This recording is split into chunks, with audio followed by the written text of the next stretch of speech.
The cover page of One Punch Man Chapter 213, titled Public Eye, features a colored shot of Fubuki enjoying the summer in a very nice bathing suit.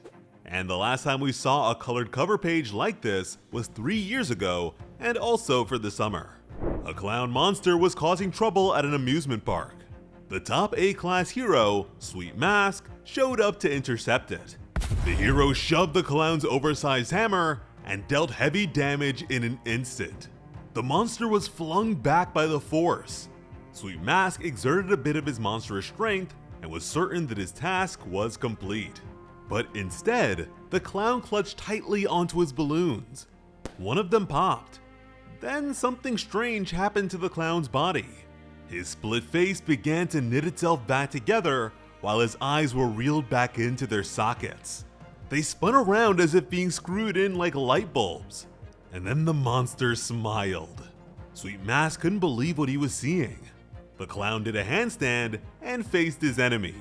He gave his head a good shake to make sure that everything was where it was supposed to be. And this is despite Sweet Mask being so sure that he killed the monster. He wondered how it managed to survive. When the clown stood upright, Sweet Mask was sure that he wasn't up against some run-of-the-mill monster here. He paid more attention to the pop balloon. His theory was that this thing might be a merged costume sort of monster, the same type as Phoenix Man, and that was a pretty troublesome monster.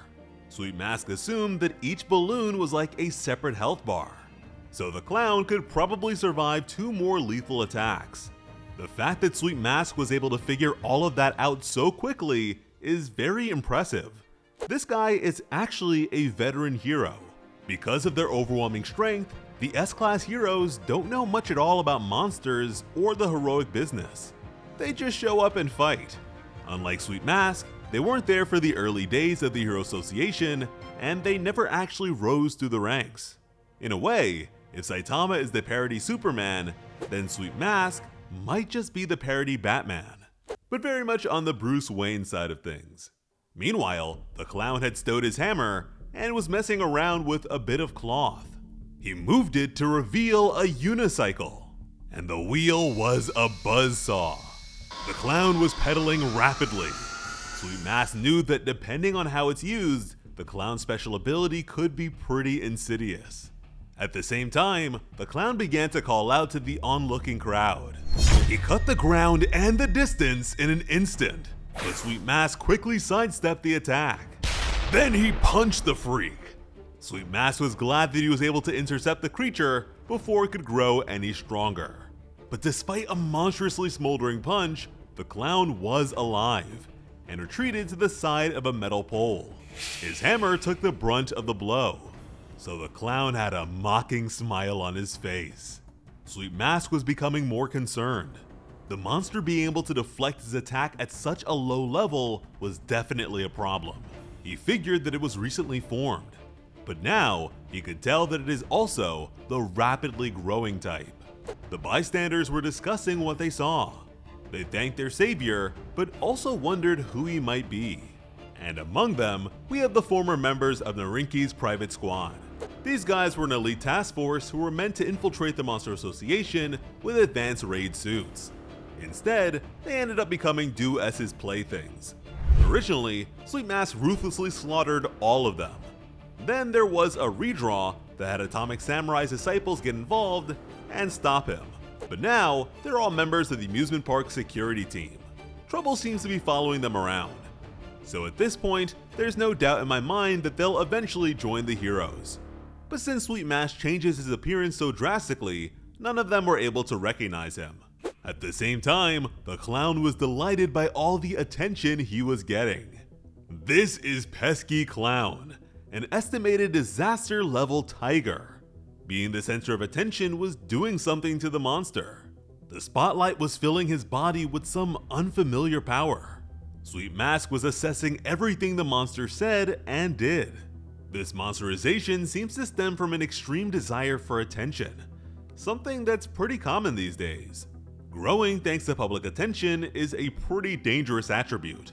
So as the hero on the scene, Sweet Mask told everyone to get to safety while he handles the monster. The people were stunned. They all recognized his voice. How couldn't they? He was one of the most famous people in the world. Even the clown was familiar with his voice. So the monster decided to get a better look. His smile grew when he realized he was up against a star like Sweet Mask. The hero's name began to spread. They called out to him in disbelief. The Rinky's former squad was shocked. It didn't take long for the tense scene to become more casual for the onlookers. They questioned what a celebrity was doing at an amusement park. Was he here on a secret date? Or maybe they were shooting a film here. Instead of reports about a dangerous monster, word spread that Sweet Mask was nearby. Plenty of people ran to catch a glimpse of him. In no time, the crowd became several times larger. Pesky Clown seemed to have grown bigger himself. This is a terrible matchup for Sweet Mask. His presence is only making the monster stronger. Although he's the top A-class hero, Sweet Mask is actually S-class level. Yet Pesky Clown could already repel his attacks at disaster level Tiger. Even if the hero can overpower the rapidly growing monster, Pesky Clown still has 2 balloons left. This is a very important fight, because if the reputation of Sweet Mask crashes, then Saitama's future as the ultimate hero won't be able to happen. Even though they agreed to everything, Sweet Mask was the only one who was really vouching for Saitama to become the ultimate hero. Recently, the manga has been very faithful to the original webcomic. That said, these chapters have also been on the shorter side. It seems like we've been progressing at a rate of 2 manga chapters for every webcomic chapter. This is obviously way better than endless redraws. But really, the webcomic isn't that far ahead of the manga. New webcomic chapters drop whenever one is ready. In recent times, that's been one every other month. Now granted, those chapters are damn near movie level right now, but still. And aside from One Punch Man, One has 2 other series being published right now. Versus, which we recently started covering on the channel, and another one called Bug Ego. And lately, Murata has been leaning more into the realm of anime production, which unfortunately has nothing to do with the One Punch Man anime. With all this in mind, I can't help but expect slower pacing or more breaks in the future. Previous attempts to expand or handle things differently than the webcomic may have been there to delay the story catching up, but that clearly comes with problems of its own. So here we are with a more accurate version. Outside of that, Season 3 of the anime is supposed to be here in about a month, yet we still haven't seen a proper trailer for what is such a highly anticipated return.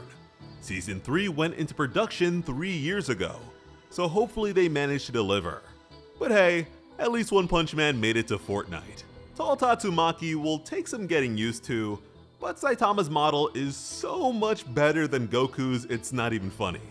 As always, I'm Slice Botaku. Thank you all so much for watching and have an awesome day. I love you.